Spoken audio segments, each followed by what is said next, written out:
today we are going to be speaking about embracing workplace equity, and I've got a brilliant panel here with me today. I've got Emma Cashmore, Niramunas, Aisha Knight, and Doug Rode. What I'm going to start off doing is just a quick introduction into why we're having this conversation today. As many of you might know, International Women's Day was actually yesterday, and we're really keen to continue the conversation past International Women's Day, because fundamentally the work that we need to do to drive gender equity isn't a one-day affair, but we appreciate that the day is there to mark it. International Women's Day actually has been celebrated for around 100 years now, and the point of it is to shed light and to give organizations and individuals an opportunity to celebrate the progress that they've made in terms of achieving gender equity. Now, just a quick fact, in 25 countries around the world, they actually have this day as a public holiday. So countries like Angola and Germany actually has the day as a bank holiday, where male counterparts or male allies specifically would celebrate the things that their organizations or they as an individual have done to improve gender equity. So for the webinar today, I'm just going to go through some of the key topics that we're going to be touching on. So the first is tips on identifying and achieving true workforce equity, the common pitfalls and how to overcome them, why allies are important, equitable recruitment, so encouraging more women to apply for leading roles, and systemizing and embedding cultural change. How do you as an organization actually ensure that the initiatives that you put in place are long lasting and they have a system in place to continue to run? But quickly, before we go into that, we're going to run a quick poll. Kat, bear with me 1 second. Brilliant. Everyone see the poll?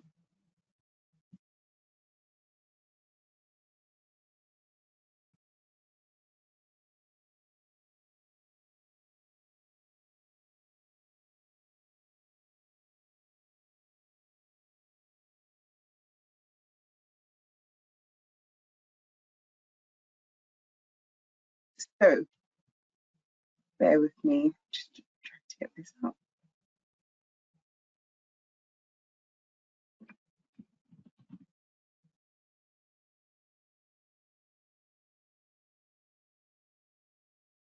Okay, fab.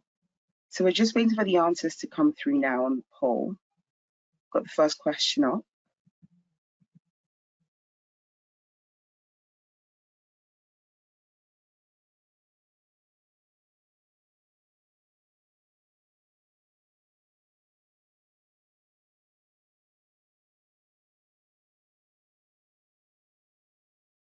I'm going to stop sharing my screen to make it easier for some people who might not be able to see this. So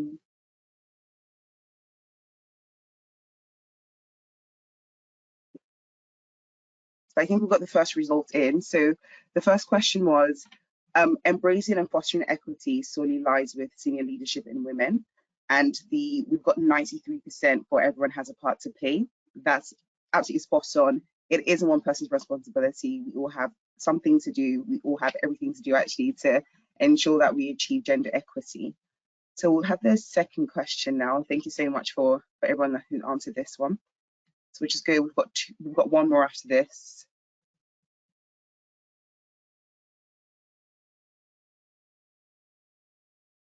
So the second one is offering a later start time for working parents and carers is, first option is unreasonable and not fair to other employees. Second option is equity. The third is equality. And the last option is I'm not sure.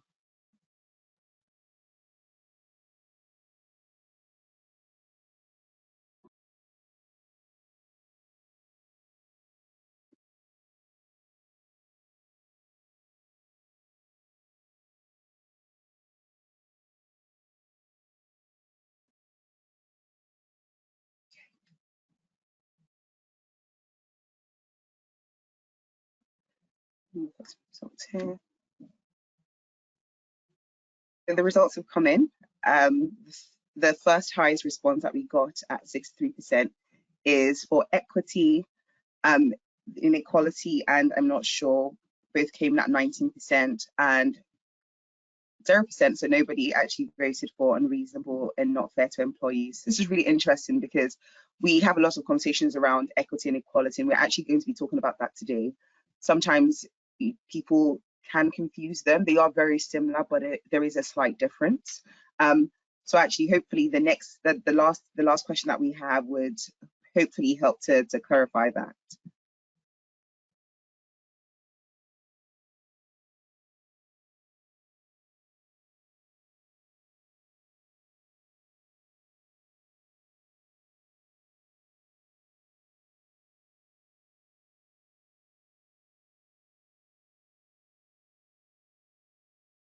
The last one up now.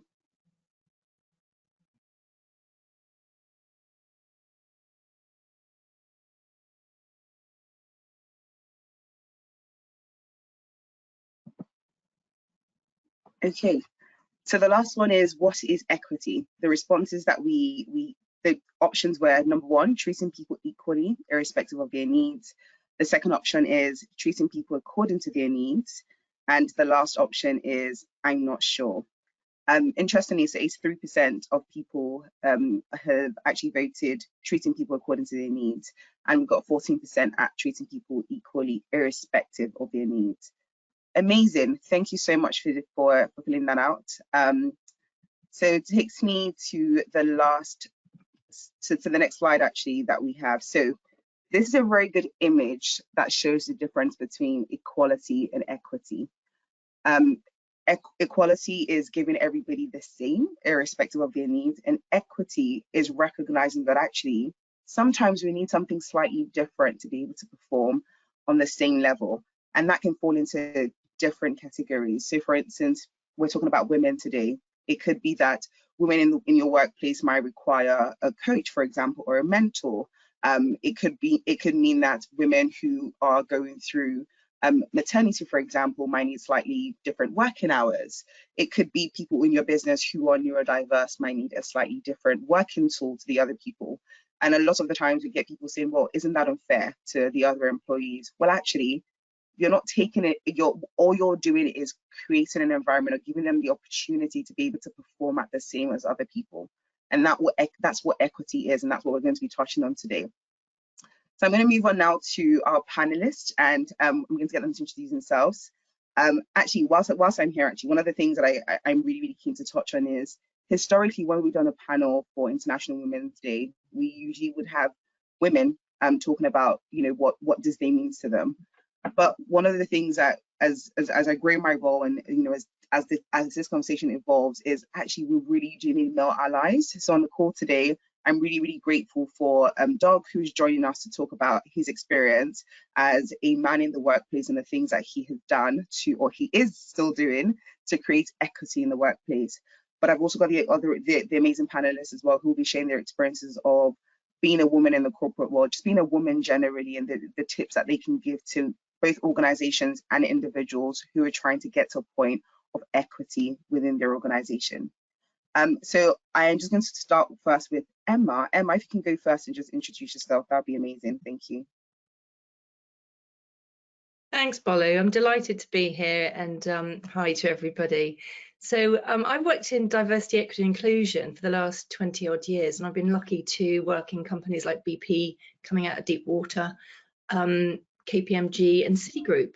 My background before that, I was in recruitment, and actually I'm an apprentice. I left school at 16, so I'm one of the original apprentices from the 80s. So if you can do the maths, you can figure out I've been working quite a long time. I've just spent 7 years at Meta, and it's been amazing for the innovation and the investment really in looking at diversity, equity and inclusion. And it was really in the last 7 to 10 years that I think the focus has shifted, and we've understood that the playing field is less level, and equity for me means meeting people where they are. So I'm really happy to be here today to share some of those lessons with you, and hopefully what I've learned in these organizations and leading a team on this work. Just personally, who else am I? I'm a mother to teenagers, which is a job in of itself. I'm learning. always learning how to be a better parent.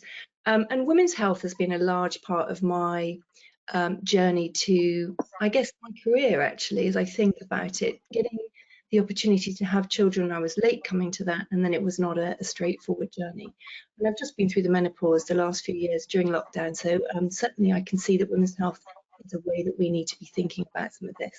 But I'm delighted to say that as I'm leaving Meta next week, that I've met Paige, I'm on the search for my next opportunity, and I've been really thankful for the team here.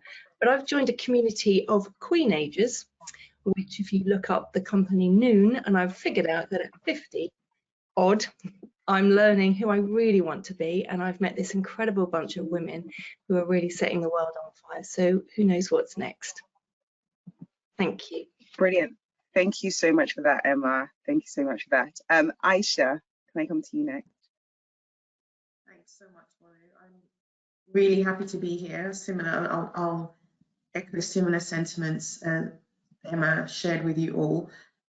In terms of my journey and my role, my current role at the moment is Chief People Officer at LMAX Group.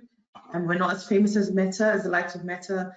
We are FX and crypto exchange practitioners. That's what we do. We do that globally at LMAX Group.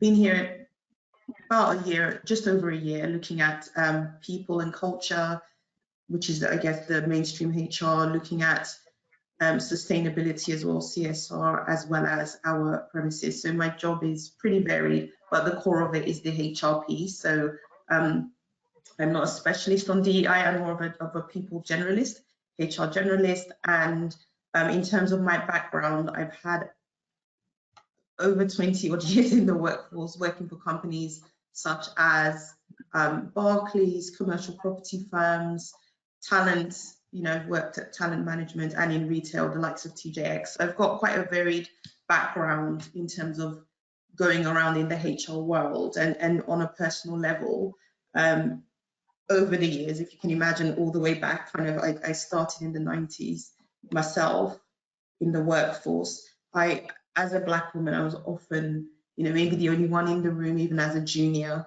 in work, but also even as a senior, a member of ExCo in many companies I've worked at on the executive team. I'm usually either the only woman or the only woman of color on the team as well. So for me, it's really important, my role is really important, helping women come through the organization. I can really affect, or my influence can really affect the outcomes in terms of the policies we have in the business, the people policies, and also bringing to the executive table, bringing those conversations forward and supporting and being very prominent thereof, even though at times human resources, we might tend to sit in the background and, work on things when we have to, but I'm very much an advocate of, bringing the next generation forward and kind of bringing them along with me across all women as well. So that's why I'm at the table, very delighted to be here as well.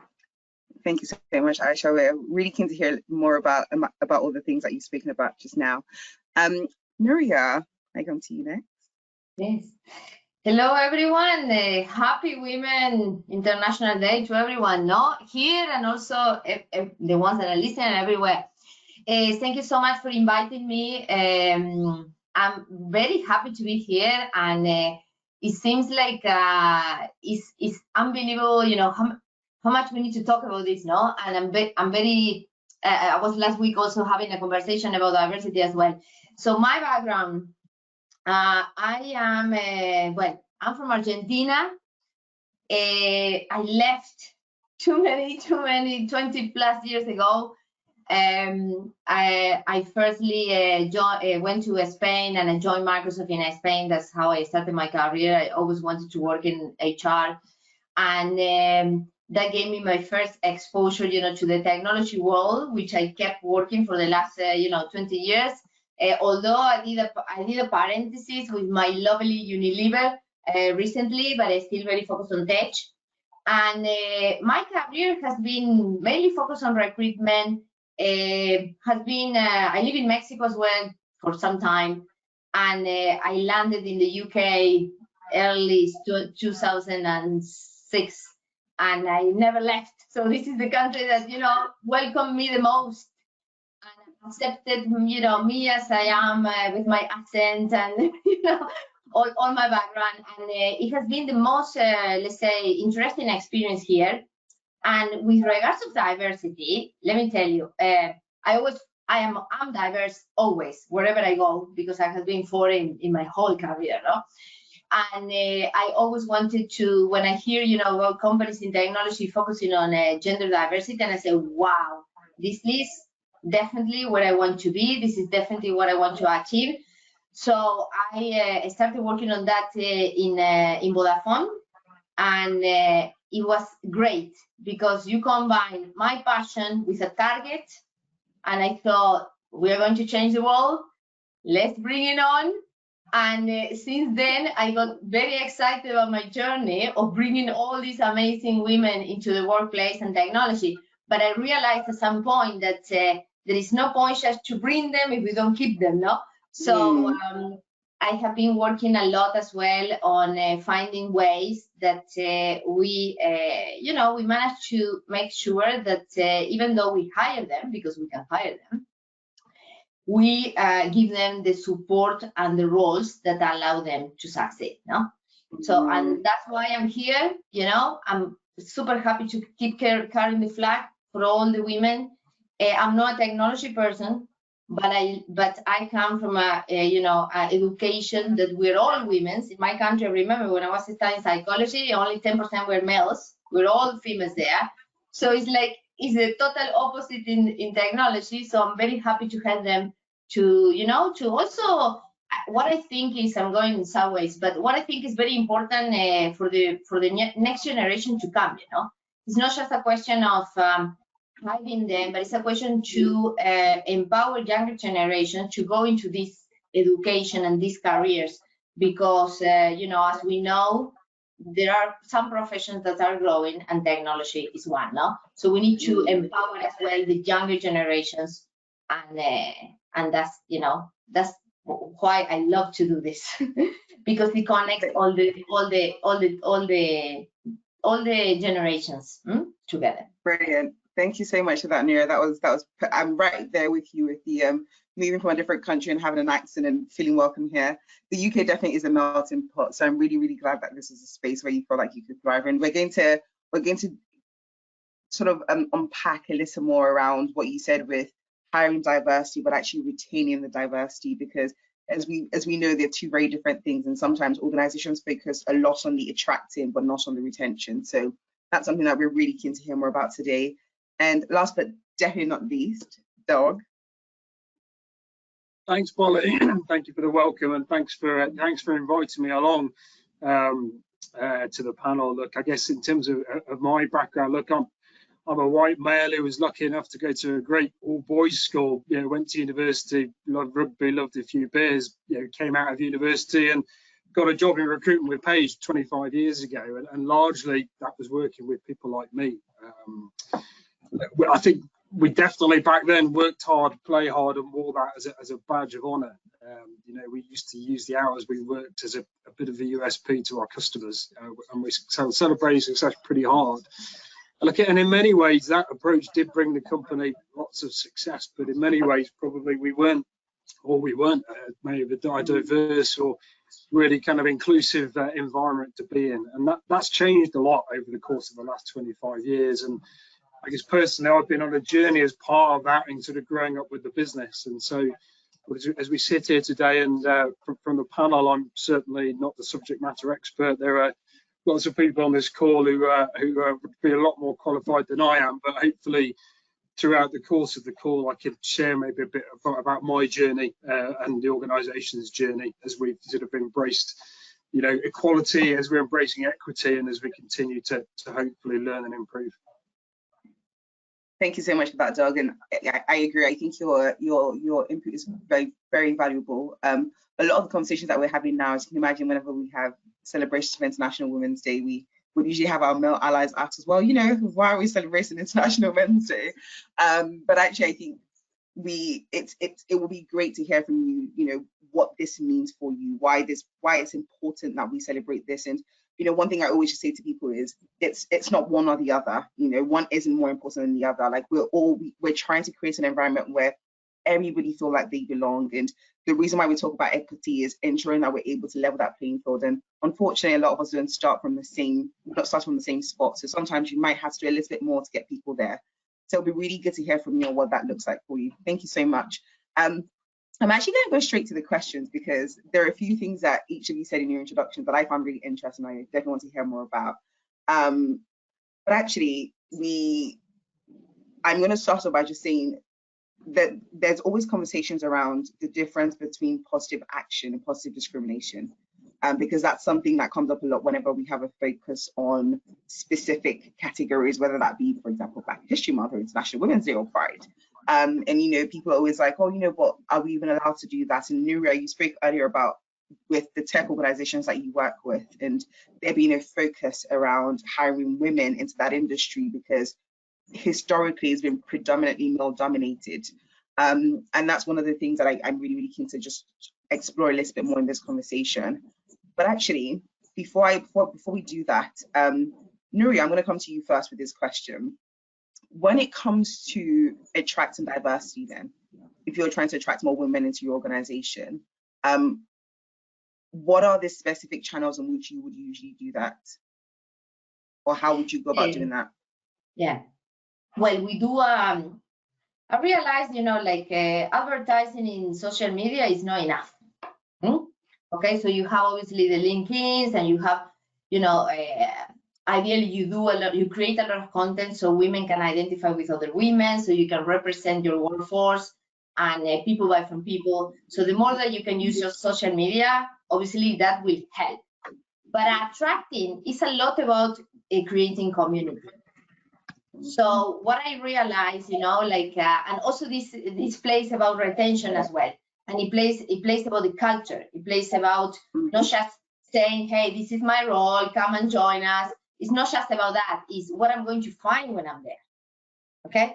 And that is the key. So the thing that I work a lot is in creating, in collaborating with other external organizations that are truly established, and they have community that they support each other. They're amazing. I would say, for example, the Women in Data, they're literally having their annual event right now. It's an organization in the UK, but it's global now, 25,000 females in data. They are dedicated to take care of the education, the growth, the collaboration between these women. So if you partner with them, and if you truly connect your people with the other externals, females, and they share stories and they, they work together, you become far more attractive for anyone in the external world to join your organization because you have a foot in those organizations, you see? So for me, partnership has been key. I think what you said is absolutely spot on, because I remember when we started our client solutions team initially, and there was the whole shift on like advertising more on diversity channels, and whilst they can be beneficial, fundamentally they only still direct people to your website. And if your website or anything that represents your company doesn't look inclusive, I don't care how much you pay on advertising on a diversity job board. If I go on your website and everybody on the pictures are all male or all white, for example, there's no representation for me. There's nothing that I would see and think, right, okay, this is a company where women will thrive. So I completely agree on the importance of actually not just doing the work for your external brand, but also doing the work for your internal culture. What sort of role models do you have? Do you spotlight them? I think that's a really great idea that you brought.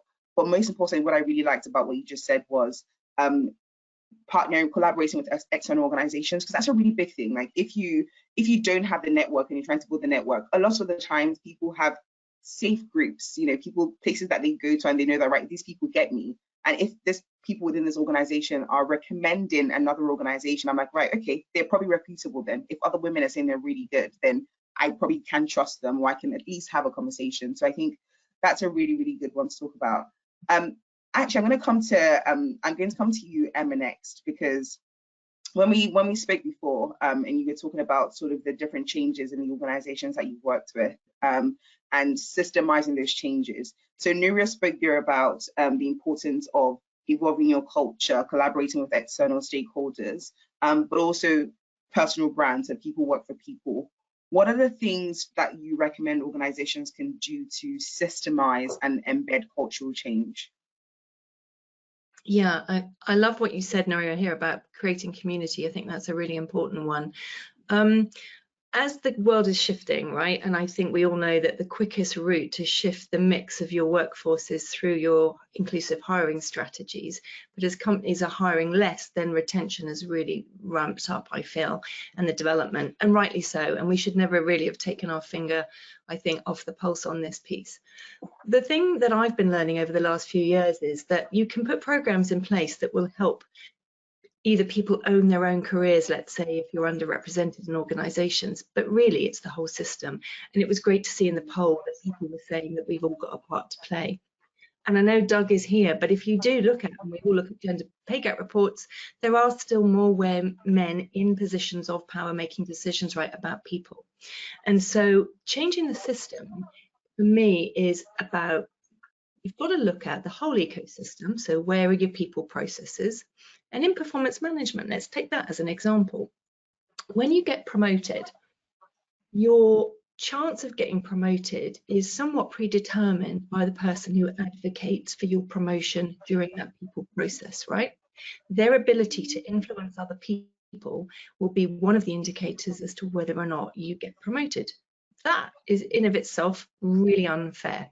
So if you're going to create a fair promotion process, one of the things that you have to do is look at how can you make it more consistent.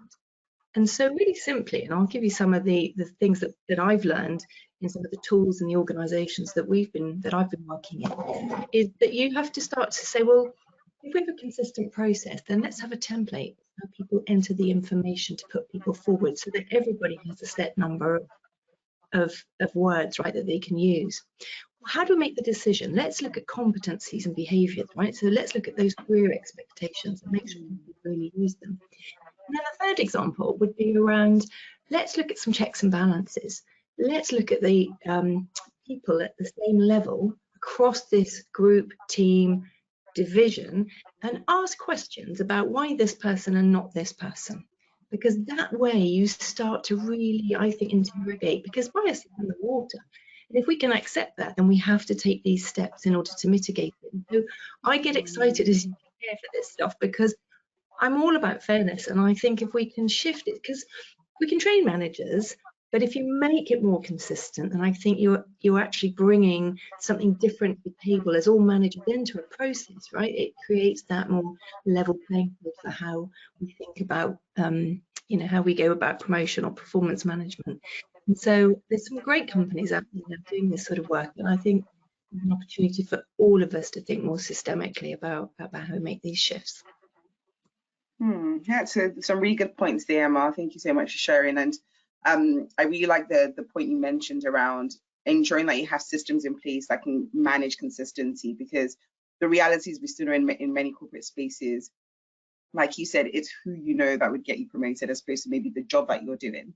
And that's a really interesting point, actually, because we had another conversation yesterday, and one of the things that we got from the women that we spoke with was a lot of the times people can think that doing your job well is sometimes good enough, but actually putting yourself forward for opportunities, ensuring that you're visible and all these other things are really important. So Aisha, I'm going to come to you on that, actually, on what are the things that you feel like women specifically can do to elevate their career, and what are the sort of processes and policies that organizations can then put in place to ensure that they're supporting that? Actually really enjoying comments from Emma and Nuria around that, and Emma was smiling when you were speaking, because that's as a HRD CPO, you go through that every year, trying to standardize and let health equity, etc. That's literally, I'm literally going through that right now. The salary review processes happen kind of this time of year as well for HRs, we know, before the new tax year in the UK anyway. So in terms of what women can do, so answer your questions, but it's kind of two-sided question. In terms of what women can do to advance their own career, I would say, I had a very good piece of advice from one of my female managers back in the day, and you know, I was working hard, you know, I felt I should be promoted, and she, you know, challenged me, and she said, well, why? You can't just work hard and be promoted. You need to put the business case forward. You need to give people a reason. You need to now start to build allies that will support your case. So that means not relying on the one manager that really, you know, likes you. It also means going out and volunteering for projects outside your department. Perhaps that's something I've seen in my own, you know, friendship circle that's worked really well for people, for women, and also, you know, putting your hands up to come up with articles, things like that on your specialism. You've got LinkedIn, for example. That's a very good channel. You know, anyone can write about their own expertise on LinkedIn, for example, and be seen. You know, make a way for yourself to be seen, I would say. And the other thing I can point to is also making sure you can create communities. Back to kind of Nuria, what you said, but internal communities. So if you're in your company, is there a women's network? So for example, at LMAX Group, we are a fintech, we're still kind of smallish compared to the Metas of the world. So there's still opportunities for, you know, there's still an opportunity for an individual to put their hand up and start these communities, etc. So that's the way to kind of get yourself known, create those opportunities for yourself, take control of your career. That's what I would say. In terms of what companies can do, well, what we've seen in recent times is actually the normalizing of, I guess, what I call life stages, human patterns that many women will go through. So as we're going towards a more, I guess, equitable workforce, women are in the workforce longer. We're looking for seniority of women. Some of those women may go through menopause. Some of those women, you know, may need family-friendly policies. We've also got countries like Spain leading the way, allowing period leave. I think 3 days paid period leave in Spain, which the government actually subsidizes. You know, so that just a recognition of just human behavior, you know, when it comes to women. We know that, you know, some women unfortunately may go through a miscarriage, or some couples may go through IVF. These are normal things. Even for some of the bigger tech companies, they are sponsoring egg freezing for women of a certain age so they can be in the workforce longer. So some of those policies, family-friendly policies, like I said, even on the other spectrum, as people get older, they may have to care for elderly relatives. That's not just a woman thing, but we know statistically that women are usually the primary carer, whether for children or for their elderly relative. It tends to fall on them. You know, if I use my own experience of in my community, my heritage, which is Nigerian heritage, it's tradition for your elderly parents to live with you in the kind of end of life. It's not a thing for them to go to, let's say, a home, or like an elderly home, for example, as it is. That's more of a Western thing. So we have to recognize this in the people management space and just normalize the normal. It's, you know, it's not a surprise that somebody may leave and have a baby if they identify as a woman or female. That's not a surprise. They might do that. So as businesses, we need to be able to respond through our policies, our procedures, just recognition of life stages. I mean, I do challenge the leaders I work with sometimes, and when there's a comment, oh, somebody's, you know, off on mat leave, and kind of remind them, but that's a human being. That might happen at some stage. So just, you know, normalizing what already happens is I think it's gonna be a game changer for companies who can do that and do it well.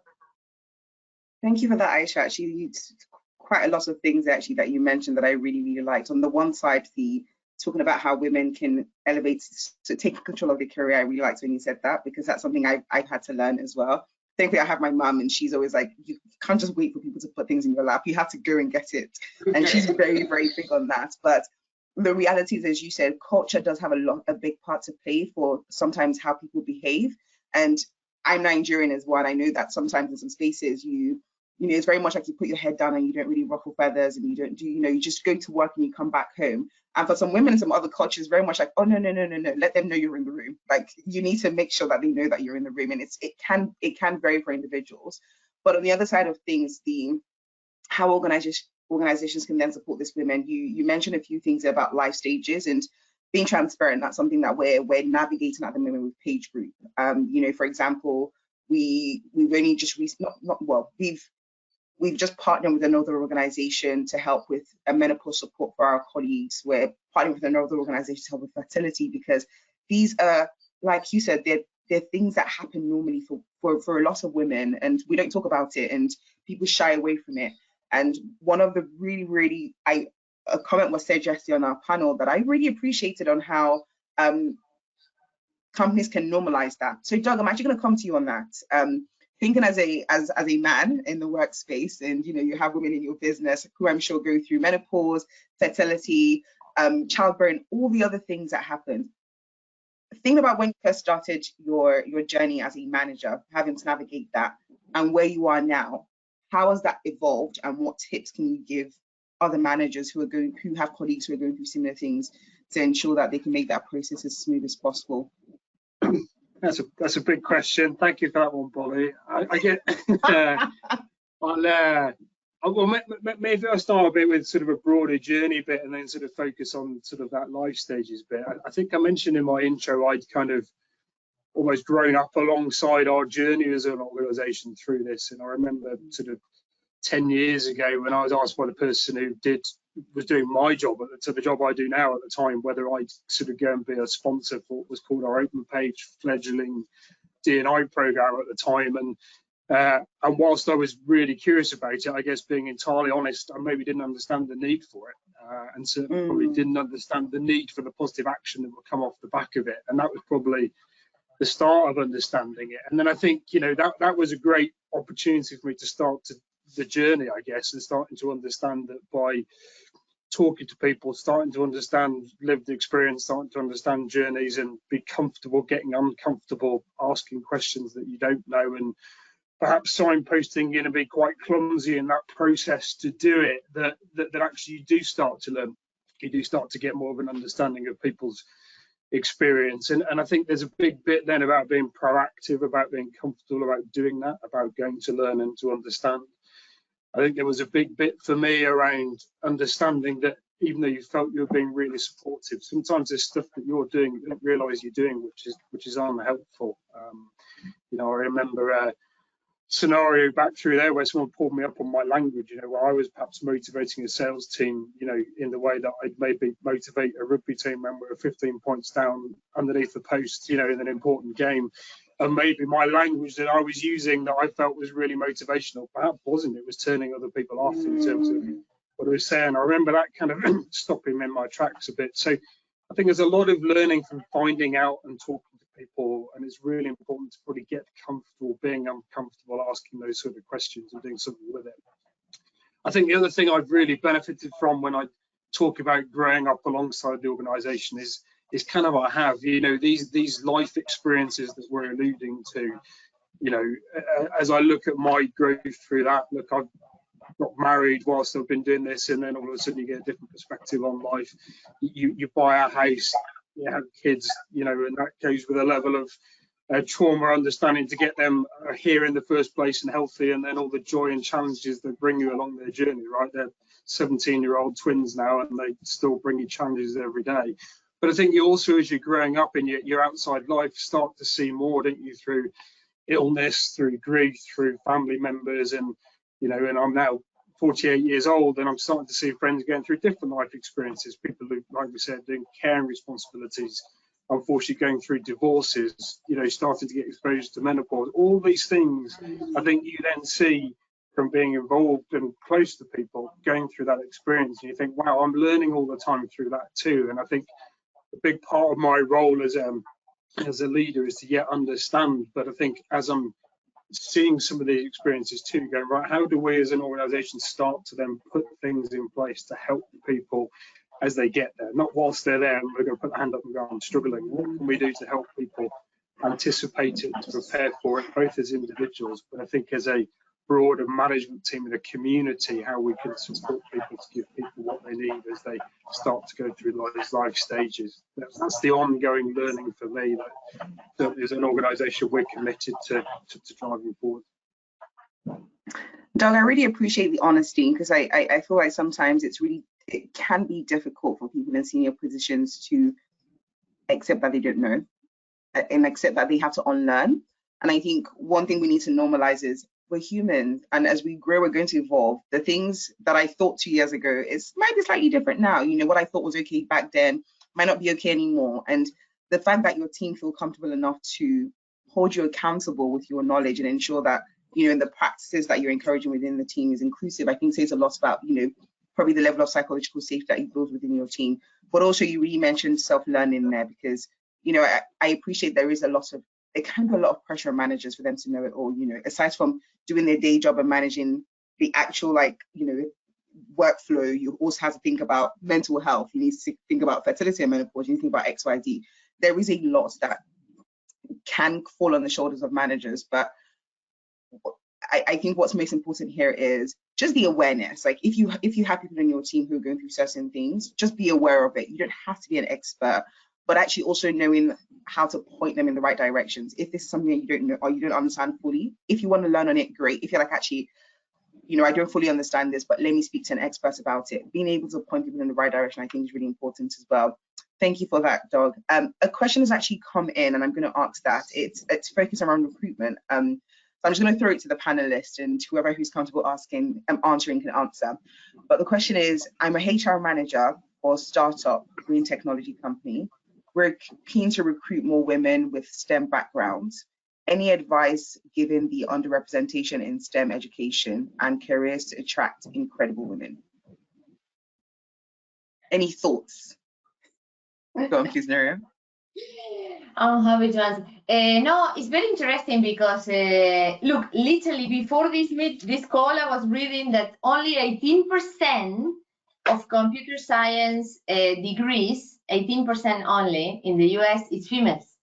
You see, so there is a lot of work that needs to be done on education. I will insist on that. But in order to attract them and to hire them, everything starts with acknowledging that women, if they see a job description that is 100% not a match, they don't go for it. So all starts with the basics right. Is, you know, your job description asking for a lot? Okay. Are you using the right words? Are you using words? There is a free tool called Gender Decoder. I'm going to give it Gender Decoder. That help to write job descriptions that are more inclusive based on gender. So I'm thinking in STEM is very important. Well, partnership, I will insist, because I did partnership with Women in Data, which also include a lot of STEM people. And also I will say that the word that you use, and make sure that if you have females already in those teams, you promote their experience in social media. So so when you contact these candidates, or these candidates apply for the roles that you're posting, they see the stories of people, you know, other females doing the jobs and being successful at those jobs. Okay, so it's a lot of touch points that you need to consider, but I'm thinking you should start with that. No, that's really good, Nuriya. Anyone else want to add? I've got a few points on that, but anyone else want to add anything before I please, Emma? I can just I will, add just a few quickly. more. Oh, sorry. Yeah. What's going on? Yeah, just quickly, I was just going to add, I was reading that more women are studying STEM, but they are dropping out as well. So I think there's an opportunity, and one of the things that I've learned in some of the companies that I've worked at is back to the community. How do you actually get in touch with some of the women on the courses? You either go through a partnership company, as Nuriya suggested, there's lots of different organisations targeting at students. But I wonder if you even contacted some of your target universities to ask them what you can do to help, whether you sponsor people, connect, because I find that it's when people are struggling, it's when you make those human connections and you help them, whether it's you can offer money, you know, literally, can we buy you books, can we sponsor you, or just help me understand, build a connection to the organization you're in, get them to come in for days, learn what the job entails.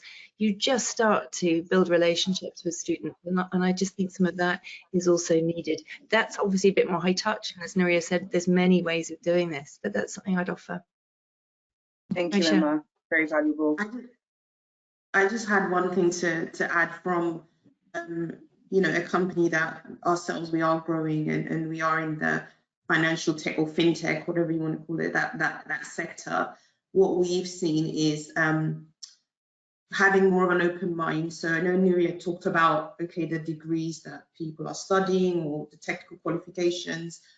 We've in order to bring more women in, we've looked at a couple of things. We looked at some of the corporate roles that we have, which are not specifically tech, so non-tech inside tech, to bring more women in. And then once they are in, opportunities for them to retrain, you know, looking at coding, things like coding camps, Udemy, using all sorts of tools to get women interested in that tech side that are not necessarily traditionally from that background. So that helps increase the amount of women or within tech, looking at other roles, maybe more people-focused roles, people management roles, rather than the technical side of technology. So those are some of the ways we've been able to increase women. Still got lots of work to do, but just have to be a bit more creative, is pretty much what my experience is as well.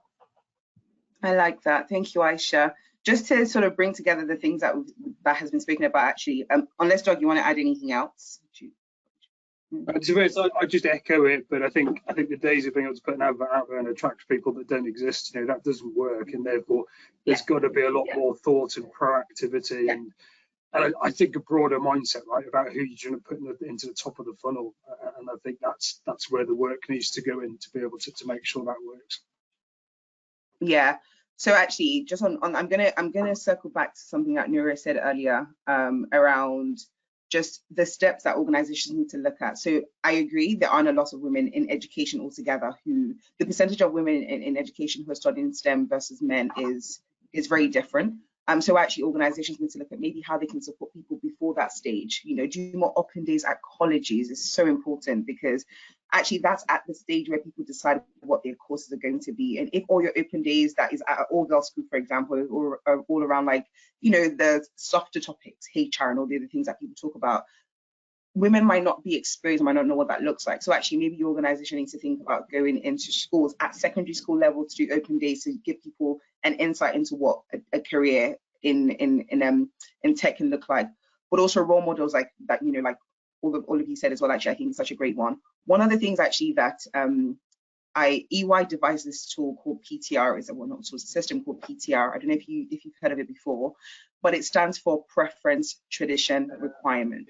And that's something that we've started to tell our managers about, actually, because what it is every time a manager gives me or gives us a job description of these are the things I need in a person, right next to them, they need to put, is it a preference, is it a tradition, or is it a requirement to do the job? And actually, like Nuria was saying, a lot of the times organizations put all these big things on their job descriptions because they want to hire the best of the best or whatever it is. But actually, like Nuria said, women are also less likely to apply for a job unless they feel like it's 100% fit. So if you've got all these things on your job description that actually maybe you can train them on, maybe isn't as important, you're from the job excluding people who could have been right for that role because you've got all these things on your job description that doesn't need to be there. So you really need to sit with yourself and decide, actually, can we not, like, is it necessary? Can we train them in the role? Is it really a requirement for the job, or is it something we've just always done? It's something we've always asked for. So actually, that is a tradition. The other thing you mentioned, Nuria, about the gender decoder, actually, Microsoft has recently implemented something on Microsoft Word itself, where you can, whenever you write in a text, it's an inclusive tool, and you can check it for gender, race, LGBTQIA ability, all the different diversity characteristics, and see if that document is inclusive. Because actually, when we're talking about the intersectionality piece, you have, you know, historically we've talked about how people who are neurodiverse actually can be fantastic at, you know, certain roles within the tech industry.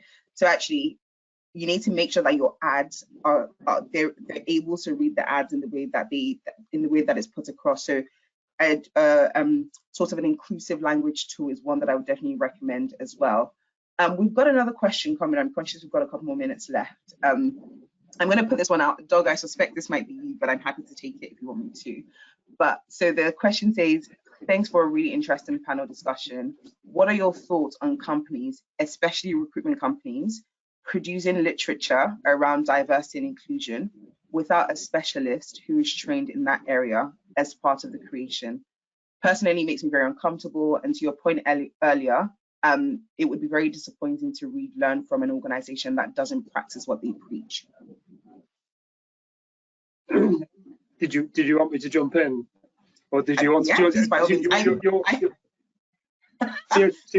My answer is, I was going to say, my answer is I can point back to Bolu. I think in terms of being one of our experts. So I think I can only answer from sort of a leadership point of view about our approach, and then Bolu, it'd be good for you to jump in and see what others think on the panel too. But look, I agree. I think you've got to practice what you preach. I think internally as well as being able to talk about it externally and be able to. Part of our role as recruiters grows. I think it isn't just about finding an individual. I think it's about helping people go and navigate the market and achieve what they want to achieve in their diversity within the organisation. And a lot of our learning of being able to do that with customers has been on our own journey ourselves. And, there's stats that we're really proud of around that. And you look at some of the gender diversity stuff where, we've now got 50-50 UK board, male and female. We've got more work to do with regards to other underrepresented groups, but we need to do that and publicly talk about that as well as being able to advise people. But we also have amazing people like Bolu who work for us who actually sit within roles, help us both internally with our ED and I, but also helping our customers too. So I think Bolu, that's teeing you up. But if there's anything you want to add to that? Yeah, I will actually add to that. And look, this is me I'm going to be completely honest with this conversation, and it might be uncomfortable, I'll be honest with it. I remember being a recruitment agency ourselves. I remember prior to me joining Page Group, when I told a recruiter that I wanted to join Page Group, initially they were like, oh, are you sure? There's been, recruitment agencies are notorious for not being very inclusive, and specifically the big historically accounting, there is a culture there that might not be right. And I remember I called my recruiter at Page and I was like, look, this is what I've heard. For me, it's really important that I'm such an advocate of diversity and inclusion, and it's important that I only work in an organization that recognizes that. And I think what convinced me to join Page at that time was the person I spoke with. They were also really honest with me. They were like, look, we haven't always gotten it right. We have a long way to go. We're not there yet. And it's a chicken and egg situation sometimes to diversity and inclusion. It's like you need people with diverse opinions and backgrounds to join your organization for you to really understand and learn their experience. But also, if people from these backgrounds aren't within your organization, if they don't feel like you're in an organization for them, they wouldn't join. And I took the risk. So I'm like, what? For an organization who is honest about them not being where they need to be, this is where I want to be. Because I think sometimes organizations can say, well, this is who we are, but then in the background, they're like, actually, they're not that. But I think for me, Page has been transparent about our journey, and we have learned a lot in the last couple of years. We really have learned a lot. And as Doug said, for the first time, we have 50-50 on our senior leadership team. We have 57%. So this is globally, by the way. We have 57% of our managers are now female. And there's a lot of things that we've achieved over the last couple of years. And going back to the writing content for it, we had to be honest about our journey for our clients to learn from us and be like, right, we weren't always there, but these are the things we're now talking about. These are the things that we're doing, and you can do the same thing. We've used our learning as a way to inspire others and to hold ourselves accountable too, because the more that we talk about the things that we're doing, the more our clients are like, well, you said you were going to do this. Can you show me proof? And because, of course, we want to make sure that we're able to prove the things that we're able to back the things that we say up. We work hard behind the scenes to say it. I can't talk for other recruitment agencies, but I know we definitely started to do a lot of talking around diversity and inclusion because, number one, we wanted to learn more. And number two, was a way to, if we spoke about it, we were able to get feedback from both our people and our clients on the things that actually, oh, we've changed this word, or actually, maybe you might want to do this. And conversations like this help further. The more that we do these things, the more, again, as an organization, we're learning, but we're inspiring other people who listen into these conversations, that you don't have to be right at the top of your diversity, equity, and inclusion journey. And to be fair, are you ever at the top? Because things are going to evolve, right? Things are always going to change. But actually just start somewhere. Start somewhere is what I would say. But I completely appreciate that it can be quite tricky when you have organizations maybe who aren't practicing what they preach, are talking a lot about these things, but I can't talk for them. I know within Page, like I said, putting our hands up. We haven't always got it right, but we're working really, really hard. And I mean, I think our numbers our numbers speak for itself. Sorry. Anyone else want to add anything? Because I'm also very conscious that, you know, the question, even though it put in bracket recruitment agencies, it's sometimes just companies in general. So any points would be very welcome from panelists. I think I'll just add it's a risk for any brand, and I don't know companies why they would think about taking those risks, because I think authenticity and people really think about, you know, what do companies offer, what's their purpose, what are their mission, you know, that's so more important at all generations, right? People really think about it. And I think if this is coming across, I think people would vote with their feet, and I think it's why I'm committed to doing this work. I know it's, you know, talking to my panelists here, why you're also doing this work as part of your main roles. It's super important, right? If you're going to attract people, and even if you are the recruitment company that's helping other companies, it's a risk to your brand if you're not getting this right. It's super important.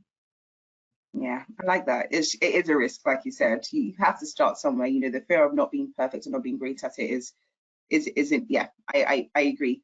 We've got 3 more minutes, so I'm going to come to each of our panelists. I'm going to give you a couple of seconds to think. I want you to share one key takeaway from today. If there's one thing that you want anyone in the conversation to think about or start to do differently, whatever that looks like. Nuria, I'll come to you first. Okay. Well, you need to walk the talk. That's the summary.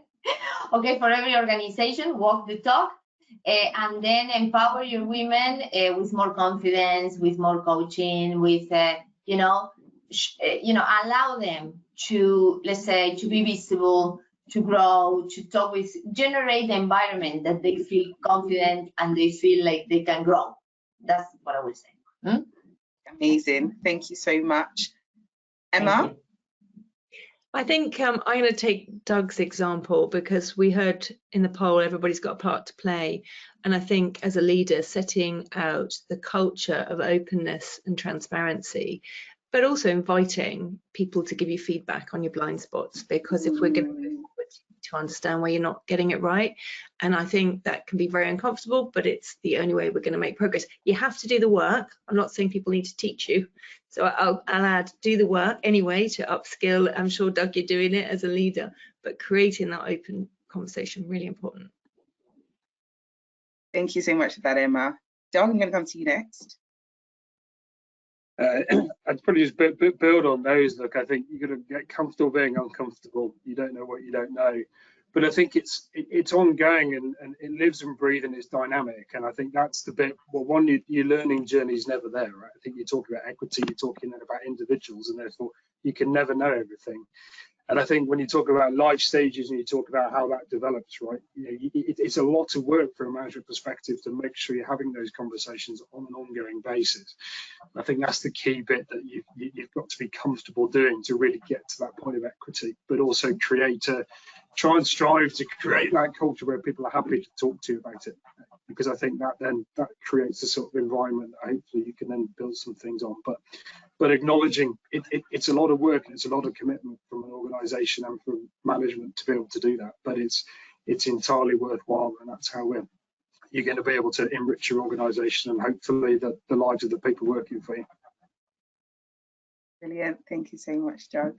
Aisha, last but not least, I'll come to you. Thank you. Thanks, Polly. I mean, my key takeaway from the session, you know, wonderful discussions from everyone. It was really great to hear all the different viewpoints. But I mean, for me, it's just be practical as an organization, or as a, you know, I'm not sure the audience today, they're mainly HR practitioners or a kind of a mix. Just be practical, be pragmatic. I talked about, you know, normalizing life stages that happen, you know, in your business.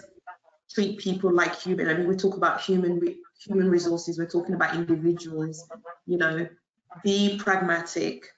Think of the policies that will help support your business and facilitate these conversations. There's a lot of learning that needs to be done, or unlearning, as we've talked about.